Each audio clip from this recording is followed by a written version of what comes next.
Hare Krishna. So welcome to Shrimad Bhagavad Gita अध्याय 8 और अध्याय का शीर्षक है योग मिश्र भक्ति योग। तो हमने चर्चा की थी 7वें अध्याय से लेकर के 12वें अध्याय तक हम भक्ति योग की चर्चा करेंगे। Bhakti yoga is in the center, so that means bhakti is going to bless many other processes.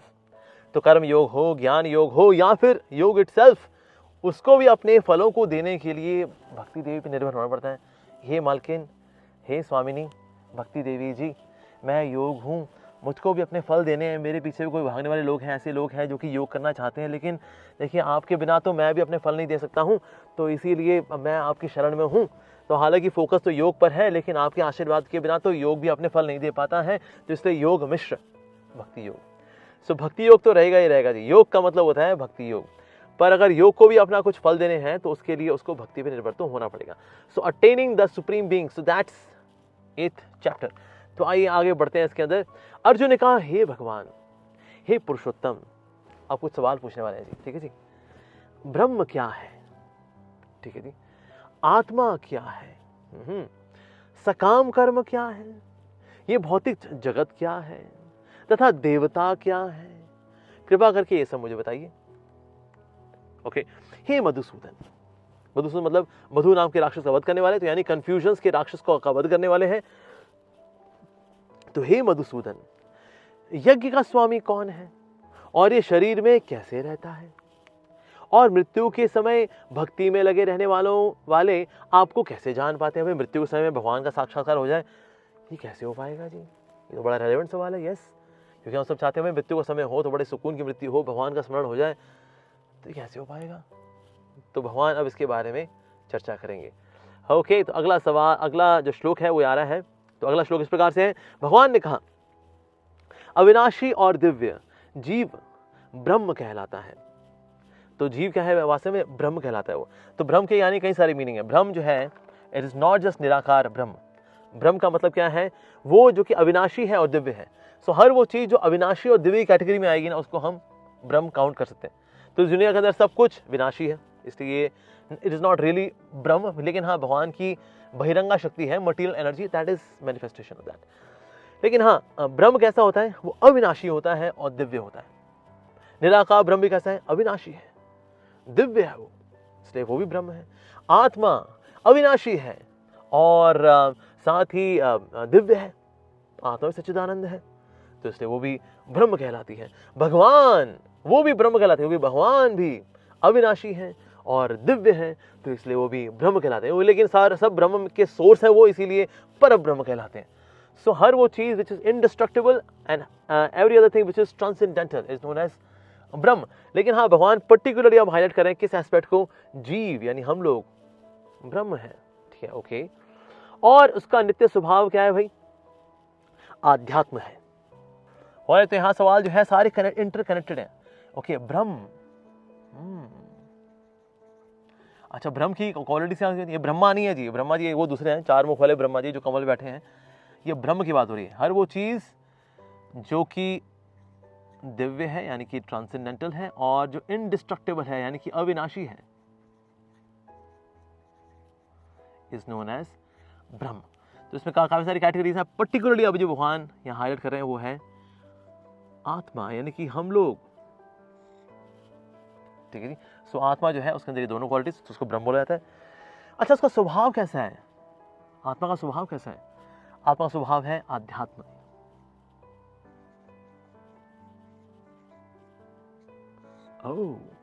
Body का स्वभाव क्या है? अध्यात्म नहीं है। बॉडी का स्वभाव भोग करना। तो जब तक बॉडी के साथ सोल आइडेंटिफाई करती है, भोग की ओर बनी रहती है, मुझे ये भोग करना है, मुझे वो भोग करना है, लेकिन एक्चुअली उसका जो स्वभाव है ना आध्यात्म है। इसलिए आध्यात्मिक कार्य करने के बाद हमें बड़ा संतोष महसूस होता है। भोग में लगने के बाद लगता है क्यों क्या है यार, ऐसा नहीं करना चाहिए मेरे को। हाँ, गिल्ट आता है, बिकॉज वो हमारा स्वभाव नहीं है। आत्मा का स्वभाव क्या है? आध्यात्म। ओके, जीव के भौतिक शरीर से संबंधित गतिविधि कर्म या सकाम कर्म कहलाती है। ओके, अच्छा, तो आध्यात्म उसका नेचर है, तो लेकिन हमेशा तो वो आध्यात्म नहीं कर रही होती, या दैट्स ट्रू। सो तो दैट मीन्स ऐसी एक्टिविटीज में जब वो लग जाती है जो कि उसके आध्यात्मिक नेचर से कनेक्टेड नहीं है, ओके, तो उसको बोलते हैं कर्म। अब कर्म जो है ऑफ कोर्स एक वो एक्टिविटी जो कि अध्यात्म से संबंधित है, उसको बोलते हैं कर्म। लेकिन ऐसी एक्टिविटीज भी होती हैं उसकी, जैसे यहाँ पर आ रहा है, जो कि उससे रिलेटेड है, जो कि आध्यात्म से कनेक्टेड है, वो है उसके असली कर्म। That's the real activity. So आध्यात्मिक कार्य, स्पिरिचुअल एक्टिविटीज।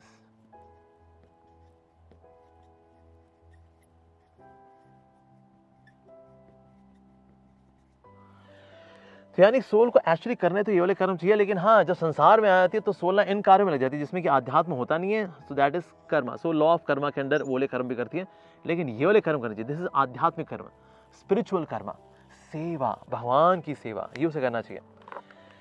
आगे बढ़ते हैं जी। हे देहधारियों में श्रेष्ठ, निरंतर परिवर्तनशील ये भौतिक प्रकृति अधिभूत। ओके, अच्छा तो लेकिन ये सोल है कहाँ पर, इसके आसपास का एनवायरनमेंट क्या है? इस आसपास का एनवायरनमेंट जो है ना वो बेसिकली प्रकृति है, तो दैट फेस उसको आदिभूत बोलते हैं। सो ऐसे आसपास की जो प्रकृति है, दैट मीन्स नेचर अराउंड, जो कि नेचर इसके आसपास है,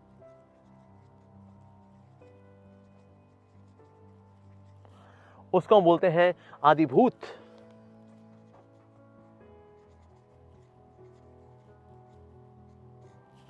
ग्रेट। ओके, भगवान का विराट रूप जिसमें सूर्य तथा चंद्र जैसे समस्त देवता सम्मिलित हैं, भगवान का विराट रूप है जिसमें चर्चा करेंगे हम अभी आगे जाकर के। ओके, आदि देव कहलाता है। ओके, अब जो नेचर है बेसिकली, लेकिन इसमें क्या है, नेचर में जो भी हमें मिलता है इसमें देवी देवता अलॉटेड है, तो देवी देवता कार्य करते हैं, लेकिन देवी देवता अल्टीमेटली किसके अनुगत होकर के सारे कार्य कर पाते हैं? भगवान का एक रूप है जो कि विराट रूप है। ठीक है, विराट रूप is a mundane form of God. भगवान की सिर्फ स्पिरिचुअल फॉर्म हो, लेकिन भगवान का कोई सांसारिक रूप हुई ना, तो ये तो भगवान के अंदर कमी है। तो भगवान का एक मटेरियल फॉर्म भी होनी चाहिए, and that is the Virat रूप। ठीक है जी, सो विराट रूप, इसके बारे में आगे जाके चर्चा आएगी। इसमें सारे डेमिगॉड्स इंक्लूडेड हैं जी,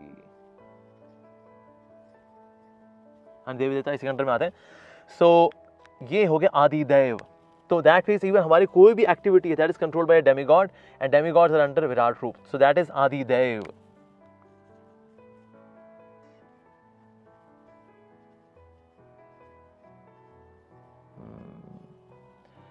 ओके, अच्छा ये भी क्लियर हो गया जी हमें। अच्छा तो प्रत्येक देहधारी के हृदय में जो परमात्मा स्वरूप स्थित है वो परमेश्वर है। ठीक है, वो यज्ञ के स्वामी हैं। तो आत्मा बेसिकली जितने यज्ञ इत्यादि करती है, ठीक है, भले ही वो आदिभूत से सराउंडेड हो और उसे डेमिगॉड सारा कंट्रोल करें। ओके ठीक है, इन्होंने कंट्रोल कर लिया, इसने फैसिलिटी दे दी। आत्मा तेरे को क्या करना है भाई? हाँ, इसको करना होगा यज्ञ। यज्ञ मतलब सिर्फ स्वाहा स्वाहा वाला यज्ञ नहीं है, कलयुग में विशेष रूप से है हरिनाम संकीर्तन यज्ञ। तो यज्ञ करना चाहिए। अच्छा, yajna is an offering to whom? Is offering to God, is an offering to God, यहाँ परमात्मा। ठीक है, परमात्मा की ऑफरिंग होती है, और इससे शुरुआत होती है उसके आध्यात्मिक नेचर को कल्टीवेट करने की एक्टिविटीज। ठीक है जी, स्पिरिचुअल एक्टिविटीज। तो this is the beginning of the spiritual activities. तो इसीलिए किस प्रकार से उसे क्या काम नहीं होने चाहिए वो भी वो क्या कहलाते हैं, क्या होने चाहिए वो क्या कहलाते हैं, उसके सराउंडिंग, उसके अप्रूवल अथॉरिटीज, उसको जिम करना क्या चाहिए और करके असल में वो परफेक्ट कैसे होगी। सो फाइनली बाय डूइंग यज्ञ, स्पेशली इन कलयुगा, दैट्स हरिनाम संकीर्तन यज्ञ। ओके, तो बढ़ते हैं हम अगले श्लोक की ओर। तो ये है 8वें अध्याय का 5वां श्लोक।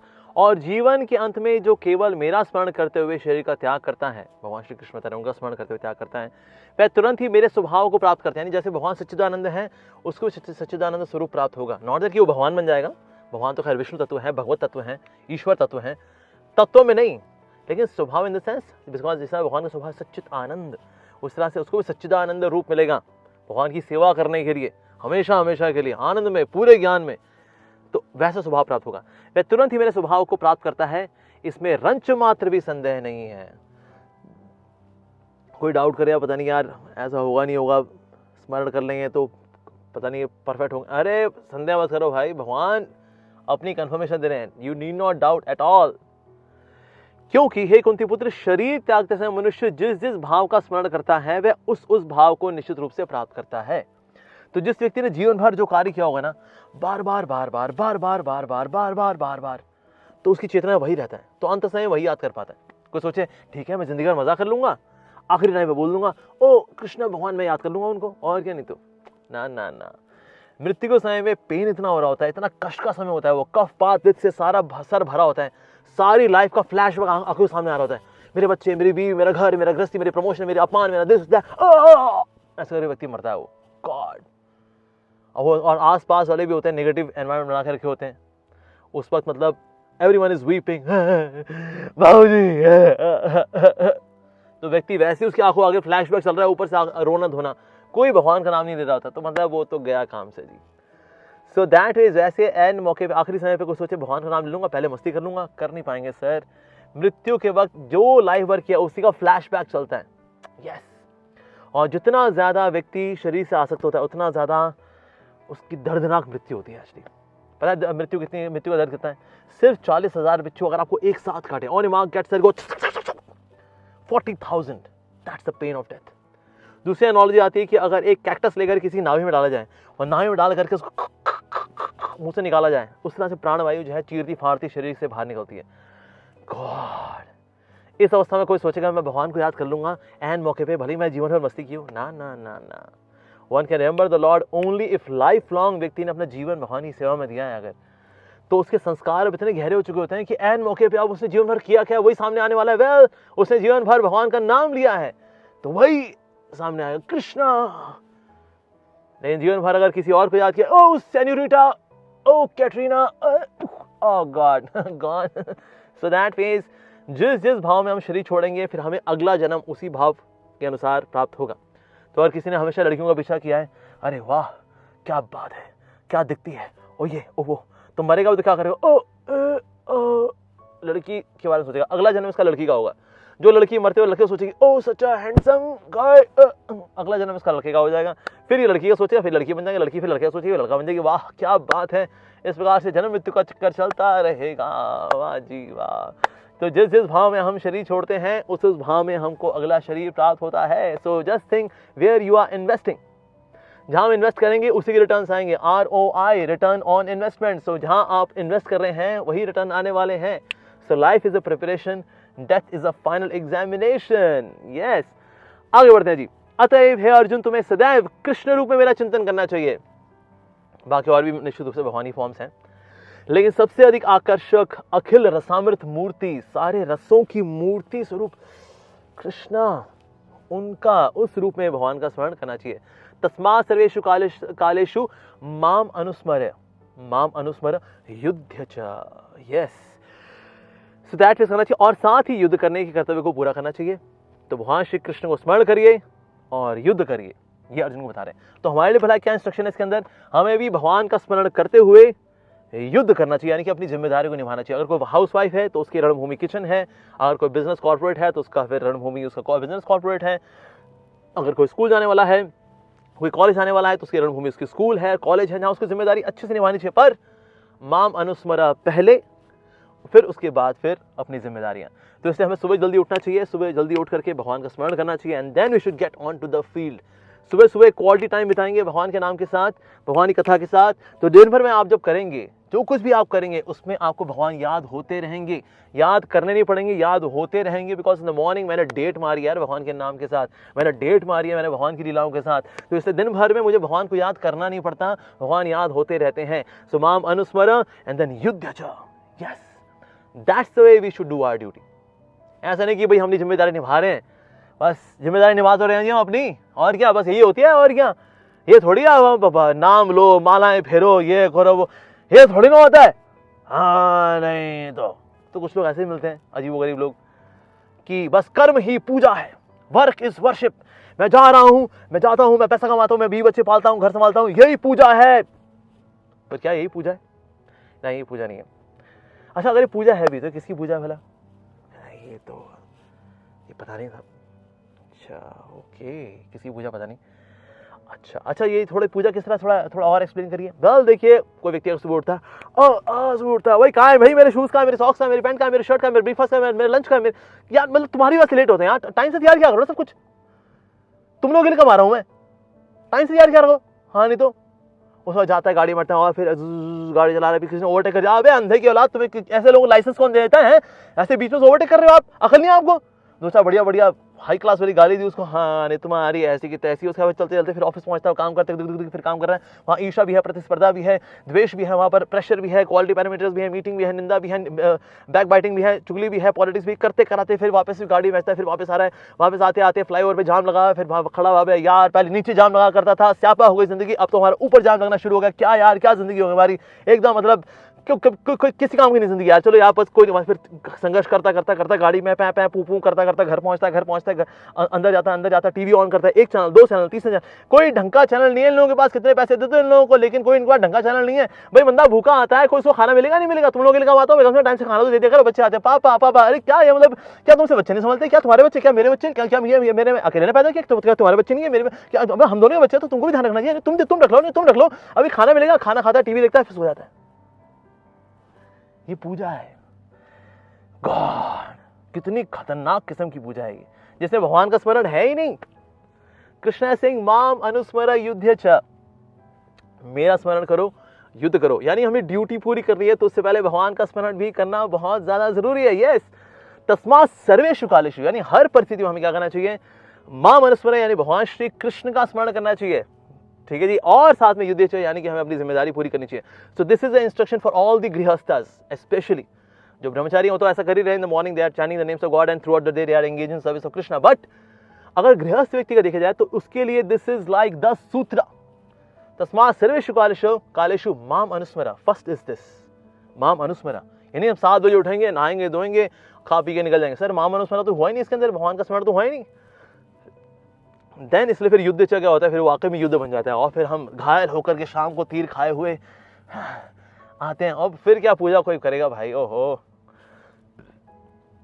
So for their is instruction for all the गृहस्थ पीपल, स्पेशली जो कि गृहस्थ आश्रम में प्रैक्टिस कर रहे हैं, माम अनुस्मरा युद्ध च, ये उसे करना चाहिए, अपने कर्मों को मुझे समर्पित करके तथा अपने मन एवं बुद्धि को मुझ में स्थिर करके तुम निश्चित रूप से मुझे प्राप्त कर सकते हो। यस, तो भगवान को प्राप्त कर पाएंगे। अगर हम मन और बुद्धि को भगवान में नियमित करेंगे तो ना, समर्पित करेंगे तो ना, देन निश्चित रूप से भगवान को हम प्राप्त कर सकते हैं। इवन इन गृहस्थ आश्रम इट इज प्रैक्टिकल, लेकिन उसका सूत्र क्या है वो भगवान ने यहाँ पर शेयर किया है। आगे बढ़ते हैं जी।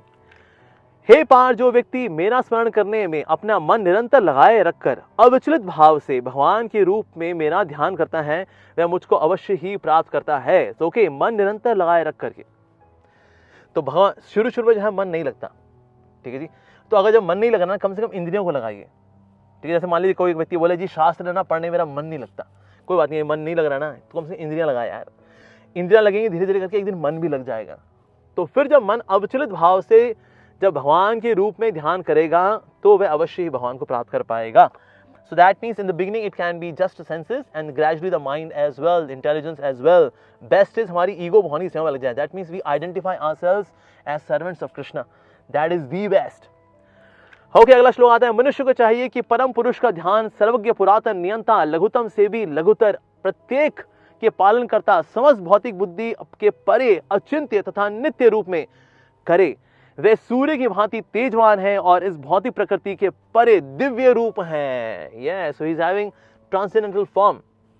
तो इसीलिए चाहे लघु से लघुतर की बात हो या फिर सर्वज्ञ की बात हो, पुरातन की बात हो, नियंता की बात हो, कंट्रोलर कौन है भला, उसको भगवान श्री कृष्ण को मानना चाहिए। पालन करता कौन है, भगवान श्री कृष्ण है।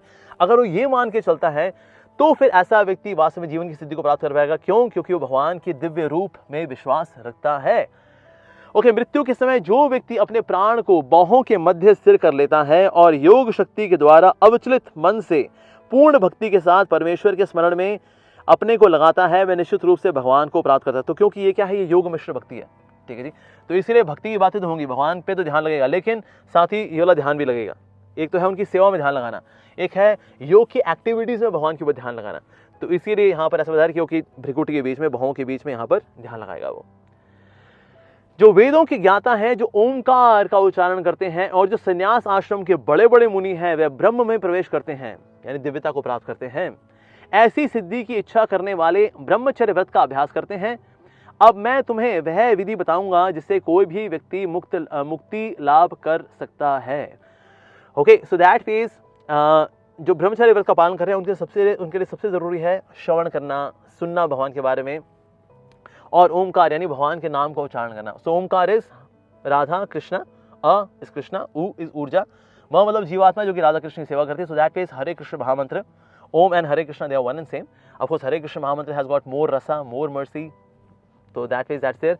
तो विशेष रूप से ऐसे लोग जो है वो ब्रह्मचर्य का पालन करते हैं. पर बड़े बड़े मुनियों के लिए मेन बात यह है कि वो भगवान का नाम लें और भगवान के बारे में श्रवण करें. अब मैं तुम्हें यह विधि बताऊंगा जिससे कोई भी व्यक्ति मुक्ति लाभ कर सकता है. ओके, कैसे करेंगे जी? समस्त इंद्रिय क्रियाओं से विरक्ति को योग की स्थिति, योग धारण कहा जाता है. ठीक है जी. इंद्रियों के समस्त द्वारों को बंद करके तथा मन को हृदय में और प्राणवायु को सिर पर केंद्रित करके मनुष्य अपने को योग में स्थापित कर सकता है. अब ये योग की विधि बताई जा रही है कि अब ये योग मिश्र भक्ति है, तो इसलिए योग की विधि बताई जा रही है यहाँ पर.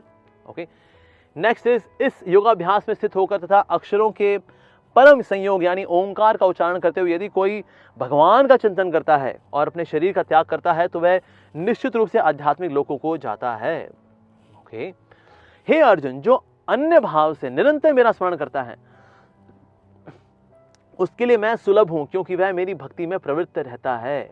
अनन्य चेता सततम यो माम स्मरति नित्यशः. तो वास्तव में अनन्य चेता यानी कि भगवान के बारे में जो नित्य अनन्य, मतलब और कोई है ही नहीं उसी चेतना में, नो वन एल्स. ऐसा नहीं कि ये भी है और भगवान भी है, ना ना ना. अनन्य चेता दैट मीन्स और कोई नहीं है, सिर्फ भगवान ही है, भी नहीं, ही है. ओके, तो फिर उसके बाद होता क्या? तस्या हम सुलभ पार्थ. ऐसे व्यक्ति के लिए मैं सुलभ हूं. पार्थ नित्य युक्तस्य योगिना. ऐसा व्यक्ति नित्य युक्त होकर के हे वह योगी मुझको निश्चित रूप से प्राप्त करता है, क्योंकि मेरी भक्ति में प्रवृत्त रहता है. ओके, तो योग भी बताया जा रहा है, भक्ति भी बताई जा रही है, दोनों बताए जा रहे हैं. मुझे प्राप्त करके महापुरुष जो भक्ति योगी हैं, among all the yogis the best is भक्ति योगी, जो कि हमने जैसे प्रीवियस सेशन में डिस्कस किया था, कभी भी दुखों से पूर्ण इस अनित्य जगत में नहीं लौटते. भगवान के भक्त इस जगत में नहीं लौटते, वो बस चले जाते हैं. Why why will miss you. आप कभी वापस आएंगे? नहीं ना. सही बात है, जो भक्ति करता है वापस कहाँ आता है? और इट्स मिस यू. आप प्रार्थना करिए हम भी कभी आ सकें. ये वापस नहीं लौटते जी, ठीक, क्योंकि उन्हें परम सिद्धि प्राप्त हो चुकी होती है. तो इसलिए इस घटिया स्थान में भगवान उन्हें भक्तों को नहीं रखते. कहता तुमने सिद्धि प्राप्त कर ली, साधना वगैरह बहुत हो गई, चलो मेरे धाम में आ जाओ. तो वहां पर यू आर स्पिरिचुअल, रिश्ता स्पिरिचुअल, मैं स्पिरिचुअल, हमारी दुनिया भी स्पिरिचुअल. अभी दुनिया थोड़ी भौतिक वाली थी तो इसलिए थोड़ा प्लस माइनस था, but anyways, but now you come to my abode. मेरे धाम में आ जाओ भाई. इस जगत में सर्वोच्च लोक से लेकर के निम्नतम सारे लोग दुखों के घर हैं. ओके, आ ब्रह्मा भुवना लोका पुनरावर्तिनो अर्जुन. बार बार यहाँ पर जन्म लेना पड़ता है जी. मामू पेत्य कौनते या पुनर्जन्म न विद्यते. लेकिन जो मेरे शरणागत हो जाता है उसको दोबारा जन्म लेना नहीं पड़ता. अब पिछला जो श्लोक है इसमें भगवान बता रहे हैं कि वास्तव में ऐसे लोग दुखाले के परे जाते हैं, क्योंकि ये संसार क्या है, तो दुखाले है. ओके, तो भले ही भले को बोले नहीं भगवान ये दुखाले नहीं है. भगवान बोले भैया मैं मैन्युफैक्चरर हूँ. यूजर में मैन्युफैक्चरर में किसकी नॉलेज ज़्यादा होती है? मैन्युफैक्चरर की. इस दुनिया के मैन्युफैक्चरर कौन? भगवान. तो इसे भगवान बता रहे क्या? दुखालय, ये संसार दुखालय है. ठीक है जी. भगवान कहे नहीं, हम बोलेंगे नहीं भगवान आपको नहीं पता, आप बोल रहे हो दुखालय है. दुखालय नहीं भगवान, ये सुखालय है. दिस इज सुखालय, यहाँ तो सुख मिलता है. This is sukhalaya. भगवान भैया मैं मैन्युफैक्चरिंग बता रहा हूँ, ये दुखालय है. मैं नहीं भगवान, ये तो सुखालय है. भगवान आप फर्स्ट शो देखने थोड़ी गए, मैं गया. राइट. आप कभी किंगडम ऑफ ड्रीम्स गए गुड़गांव? नहीं गए, मैं गया. ठीक है. आप कभी डिज्नीलैंड गए? नहीं गए, मैं गया. तो भगवान बता रहा हूँ ये सुखालय है, यहाँ मजा आता है. भगवान मेरे बच्चे मैं मैन्युफैक्चरर हूँ, ये दुखालय. नहीं भगवान सुखालय है. अच्छा ठीक है भैया. दूसरा शब्द भी है अशाश्वतम, एवरीथिंग इज टेम्परेरी. अच्छा टेम्परेरी है, तो इसे जो बोल रहे हैं ना, तो वही भाई दुखालय है, भाई सुखालय है. सुखालय ठीक है भाई, तुम्हारी स्पेलिंग में बस हम ये छोटा चेंज कर रहे हैं, बाकी आपकी स्पेलिंग सेम. ठीक है, अब तो तुम खुश हो. अभी क्या बन गया? सुखालय. जिससे दुखालय में क्या मिलेगा? पुस्तकालय में पुस्तक मिलती है, विद्यालय में विद्या मिलती है, अब भोजनालय में भोजन मिलता है. तो दुखालय में क्या मिलेगा? दुख. तो सुखालय में क्या मिलेगा? भला बेटा तू यहाँ सूखेगा ही सूखेगा. यहाँ सब सूखते हैं, यहाँ तू भी सूखेगा, सब सूखते हैं. इसलिए ज़्यादातर जो बुजुर्ग लोग हैं ना वो प्रवचन में आते हैं, जवान लोग प्रवचन में नहीं आते. कहते हैं अरे कम ऑन यार, ये जवानी है दीवानी, हम कहाँ जाएंगे प्रवचन में भाई, हम तो घूमेंगे फिरेंगे, नाचेंगे गाएंगे, ऐश करेंगे और क्या. चले खंडाला. तो दैट इज खंडाला. तो हो सकता है जवानी में कोई चला जाए, लेकिन जब बुढ़ापा आता है कहते हैं अरे भैया खंडाला जाते जाते ना हमारा सारा जूस निकल गया यार. हो सुखालय हो गया. फिर ये लोग आते हैं, प्रवचन में आते हैं, भले को आप समझ में आए ना आए, तो जिसने अपना जीवन कर्मी जीवन में बताया है, कर्मी क्रियाओं में, अब उसके लिए भाई ये तो सूखालय है, मोटा मोटा दुखालय तो है ही है वो, एड सूखालय, सूखेगा सूखेगा, यहाँ सब सूखते हैं। जवान लोग भले बोले अरे यार बूढ़े लोगों को भेजो अंदर अंदर, यार इनको यार वो लाइफ एंजॉय करने की कला नहीं आती। हमें पता है यार कैसे लाइफ एंजॉय की जाती है, इनको कला नहीं आती रे, इसीलिए तो we know the art of enjoying. So after 25 years होता क्या, फिर ये लोग बूढ़े होते हैं ये भी सूख गए बेचारे, अब अभी आके बैठते हैं प्रवचन में। इनके बच्चे बोलते हैं dad come on dad, we are shopping nearby, in case you done with the shopping है ना, you can come to us, you can give us a call and then we will just pick you up from the temple. Okay dad, okay mom, we leave you, okay senorita let's go. हाँ कोई बात नहीं sir, 25 साल बाद की बात है, फिर ये लोग फिर मंदिर आना सूख, क्योंकि ये सूख जाते हैं ये लोग भी, भाई ये तो जाते थे खंडाला जाते थे, ये भी सूख गए। अरे फिर इनके बच्चे बोलते हैं okay mom dad, we are going to near the market, in case you want us back, so we will just give some missed call and then we will pick you up from temple. Okay mom, okay dad, bye dad. Okay so इस तरह से व्यक्ति सूख जाता है। So that's the nature of this world, जो कि भगवान बता रहे हैं। लेकिन जो भगवान के भक्त हैं वो इस दुखालय में कभी गिरते नहीं हैं। यस, इस जगत में सर्वोच्च लोक से लेकर के निम्न सारे लोग दुखों के घर हैं, दुखालय है। सारे 14 प्लैनेटरी सिस्टम्स दे आर दुखालय, मोटा मोटा सुखालय। यहाँ तू भैया सूखेगा, सुख नहीं मिलेगा, सूखेगा ही सूखेगा तू। हाँ यस, यहाँ जन्म तथा मरण का चक्कर लगा रहता है, किंतु हे कुंती पुत्र, जो मेरे धाम को प्राप्त कर लेता है वह कभी भी जन्म नहीं लेता है संसार के अंदर। धाम में क्या हुआ, दैट्स इट। भगवान का भक्त सर, मिस यू सर, किसी को भेज दीजिएगा ताकि हम भी सीख लें, हम भी आ जाए वहां पर। यहाँ मर रहे हैं जन्म मृत्यु के चक्कर के अंदर हम लोग। हाँ yes, so without practicing devotional service nobody can quit the cycle of birth and death. Okay, बढ़ते हैं हम अगले श्लोक की ओर। राइट, सो मानवीय गणना के अनुसार 1000 युग मिलकर के ब्रह्मा का दिन बनाते हैं, और इतनी ही बड़ी ब्रह्मा जी की रात्रि होती है। ब्रह्मा के दिन के शुभारंभ में सारे जीव अव्यक्त अवस्था में व्यक्त होते हैं, और फिर जब रात्रि आती है तो पुनः अव्यक्त हो जाते हैं, व्यक्तता में विलीन हो जाते हैं। राइट, तो जब ब्रह्मा का दिन आता है तो सारे जीव प्रकट हो जाते हैं, और ब्रह्मा की रात्रि में सारे असहायवत विलीन हो जाते हैं। ओके जी, इसके अतिरिक्त ओके, तो अब यहां तक थोड़ा समझने का प्रयास करते हैं। ये ब्रह्मा जी के दिन का भला क्या किस्सा है भाई, ये चक्कर क्या है ये? हाँ, तो इसके लिए थोड़ा हमारी मानवीय गणना, that means about from human calculations, human ears के अनुसार थोड़ा चर्चा करने का प्रयास करेंगे। हम लोग इसमें है जी कलयुग में। इससे पहले क्या था, त्रेता युग। उससे पहले क्या था, सॉरी द्वापर युग। द्वापर से पहले त्रेता युग, फिर सतयुग। ठीक है जी, सो कलयुग, द्वापर, त्रेता, कलयुग। तो हम लोग कलयुग में। राइट, तो यहां से शुरू करते हैं। सो कलयुग, जो कलयुग होता है इसको एक्स लेके चलते हैं। ठीक है, इसमें हमने आगे पहले भी चर्चा की थी। That is 4,32,000 years, human ears है। ठीक है, ओके। इसके पहले आता है द्वापर युग, जिसमें भगवान श्री कृष्ण आए थे। सो द्वापर युग ये है 2x, दैट मीन्स ये होता है 8,64,000 ईयर्स। ठीक है जी, उससे पहले आता है त्रेता युग। ओके, त्रेता युग में श्री राम जी आए थे। दिस इज 3x, यानी कि इसका 3 गुना, विच इज एक्चुअली 12,96,000 ईयर्स। और फिर है सतयुग। सतयुग होता है 4x, यानी कि इसका 4 गुना, विच इज बेसिकली 17,28,000 ईयर्स। अगर टोटल मिला दी जाए तो क्या बन जाएगा जी, x + 2x + 3x + 4x, which means 10x। Right, so that means x को 10 गुना कर दें, यानी कि इसको 10 गुना कर दें, तो ये मल्टीप्लाई बाय 10 हो जाएगा 43,20,000 years.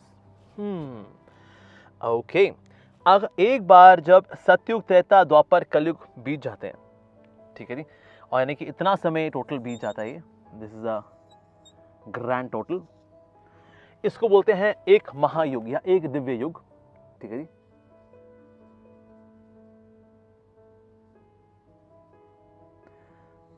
Okay, so this is 43,20,000 years. इस प्रकार से इसको बोलते हैं एक महायुग। ठीक है जी। अब ब्रह्मा जी का जो दिन होता है, ब्रह्मा जी का जो दिन है उसमें होते हैं 14 मनु, और एक मनु के अंदर ऐसे 71 टाइम्स साइकिल हो जाते हैं। ठीक है जी। So there are 71 cycles in one Manu. इस कैलकुलेशन थोड़ा अलग कर देते हैं। So one Manu which is a one unit of time. ठीक है जी। एक तो मनु हुए और एक है Manu the division of time. It has got 71 such cycles. ठीक है जी। तो 17 ये मोटा मोटा है 71 साइकिल्स होते हैं। सो 71 साइकिल्स ऑफ दिस, मतलब कि ये एक बार एक महायुग 1 2 3 ऐसे 71 टाइम्स। ठीक है जी। अब क्योंकि ब्रह्मा जी के एक दिन में होते हैं 14 Manu, that means this is one day of Brahma ji. इसका मतलब हो गया 14 मल्टीप्लाइड बाई 71। इतनी बार जब चतुर्युग बीत जाएंगे, that is one single day of Brahma. Oh my God, ये कितना हो गया जी? दिस इज इक्वल टू 14 1 ज़ा 14, 4 आ गया जी, 14 7 ज़ा 98, 98 एंड 1 99, इतना, विच इज अप्रोक्सीमेटली 1000। ठीक है जी। राइट, सो 1000 टाइम्स जब ये ऐसे बीतेंगे तब जाके ब्रह्मा जी का एक दिन बनता है। सो this is one day of Brahma.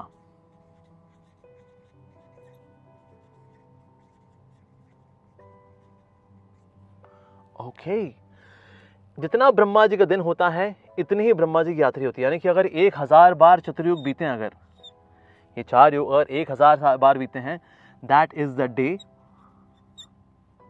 और इतने ही 1000 बार जब ये दिन बीत जाए तो दैट इज द नाइट। तो 1000 टाइम्स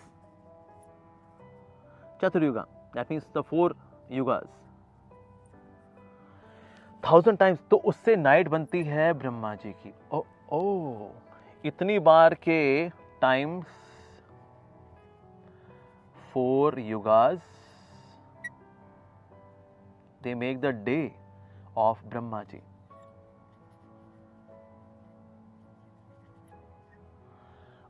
I see।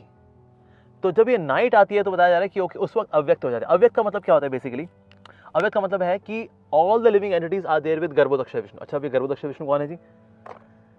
तो बेसिकली अब ये होता क्या है, ब्रह्मांड है ये, ब्रह्मा जी का अंडा है जी, ये तो ब्रह्मांड होता है जी। ठीक है जी। आधा तो ये गर्भोदक सागर से भरा हुआ है, इसके ऊपर यहाँ सारे 14 प्लैनेटरी सिस्टम्स होते हैं, जिसमें बीच में अर्थ भी आती है, ऊपर ब्रह्मा जी बैठे हुए हैं।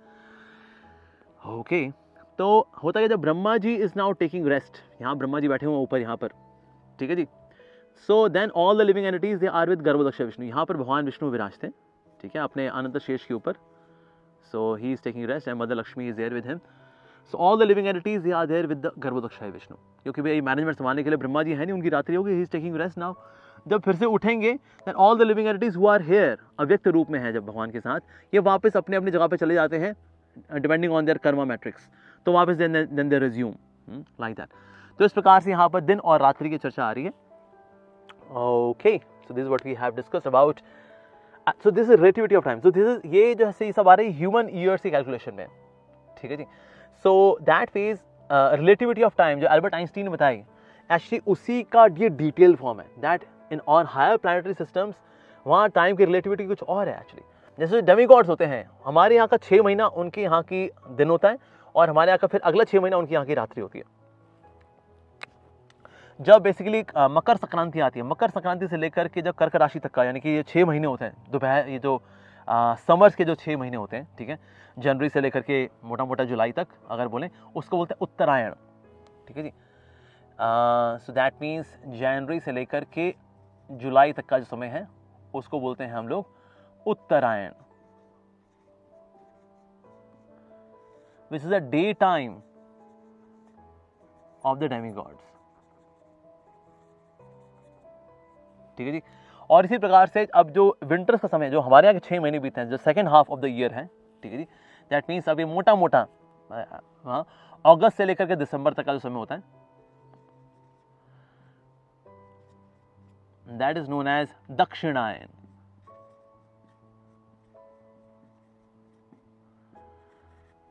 This is the night time of the demigods. ठीक है जी। सो ये हो गया। तो दैट मीन्स वहां का ये दिन है और रात, हमारे यहाँ के 6 महीने हैं ये। Wow, 6 months, 6 months।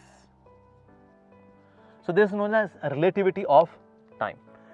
ऑलराइट, तो हम और आगे बढ़ते हैं जी।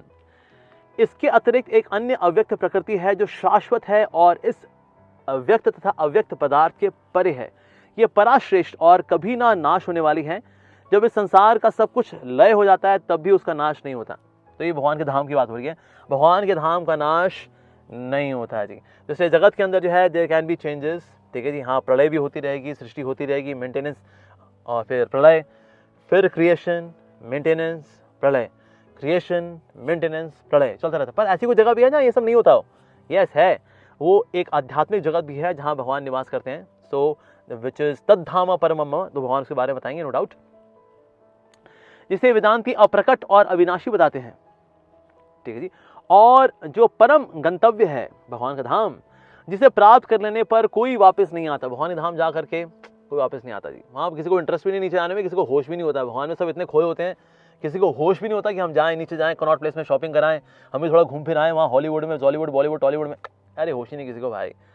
तो वहाँ से कोई वापस नहीं आता, because everyone is just completely lost in lovingly serving Krishna, that's it. फिर वहाँ से कोई वापस नहीं आता। भगवान जो सबसे महान है, अनन्य भक्ति द्वारा ही प्राप्त किए जा सकते हैं। यद्यपि वह अपने धाम में विराजमान हैं, तब भी वह सर्वव्यापी हैं और उनमें सब कुछ स्थित है। यस्यांत स्थानी भूतानी येन सर्वमिदं ततम्। यस, तो वास्तव में सबसे ऊंचा स्थान क्या है? भगवान का धाम। यस। हे वरश्रेष्ठ, अब मैं उन विभिन्न कालों को बताऊंगा जिनमें इस संसार से प्रयाण करने के बाद योगी पुनः आता है अथवा नहीं आता है। ओके, अब यहाँ पर ये चर्चा आएगी उत्तरायण दक्षिणायन की।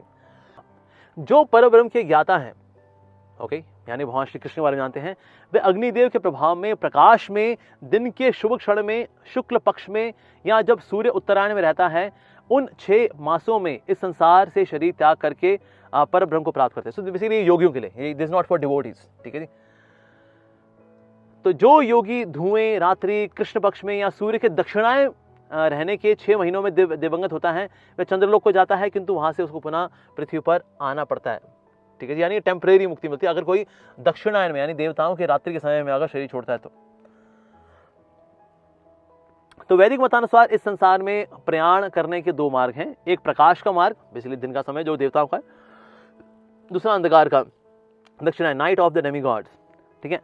जब मनुष्य प्रकाश के मार्ग से जाता है तो वापस नहीं आता, किंतु अंधकार के मार्ग में जाने वाले पुनः लौट करके आते हैं।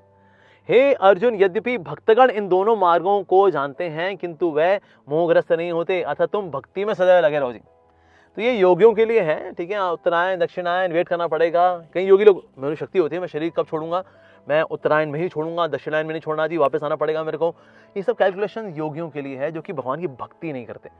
उनका गोल सिर्फ योग सिद्धि प्राप्त करना है या फिर निराकार को प्राप्त करना है, या तो ज़्यादा कुछ है नहीं। तो दैट मीन्स उनको ये सब कैलकुलेशन करनी पड़ती है। लेकिन जो भगवान के भक्त होते हैं उनको ये सब कैलकुलेशन करनी नहीं होती। बस तुम मेरी भक्ति सदैव करो, I will take care of everything. ठीक है जी।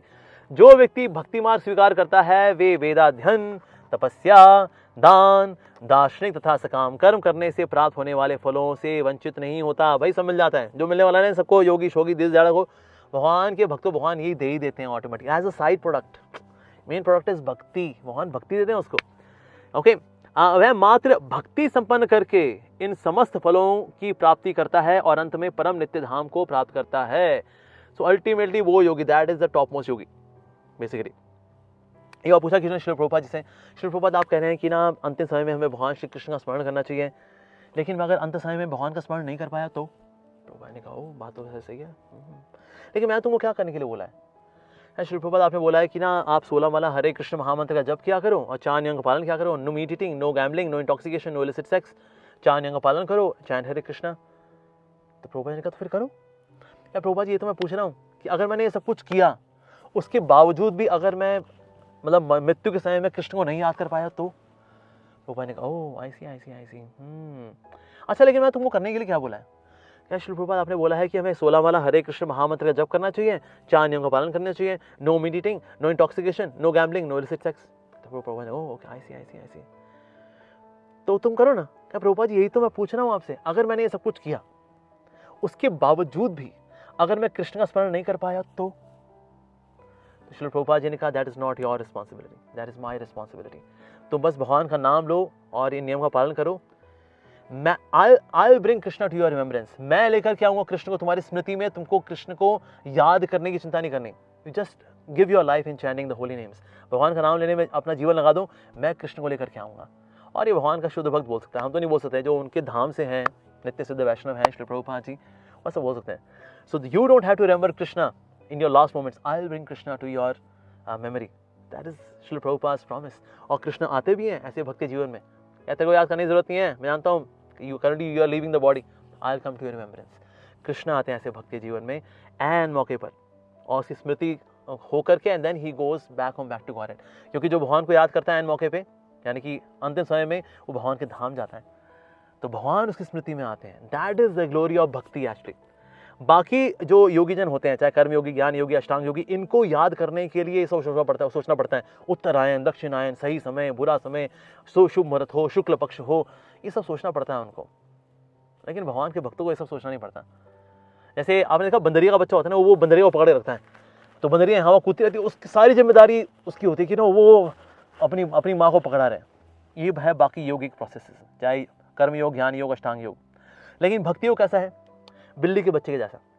बिल्ली का बच्चा बिंदास होता है, उसकी माँ उसको उठा के यहाँ वाले के जाती है, वो बिंदास होता है।